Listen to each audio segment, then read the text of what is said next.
quick morning tip to cure all your stomach problems and constipation with just 2 asanas. Before we start the asana, you want to prepare 1 or 2 glasses of warm water and squeeze half lemon in it.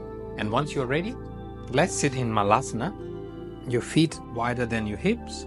And of course, you can place a folded blanket or a yoga block under your feet. And then you want to lift your chest up. Remember that higher the chest, the better. After that, take the water and drink it slowly. This is 1 glass of water. You can take the second glass of water. Then let's do the Kawachalasana. So for Kawachalasana, you are going to lift up onto your toes. You're going to press left leg against the right leg like this. And you're going to twist at the same time. Then to the left with the right leg pressing.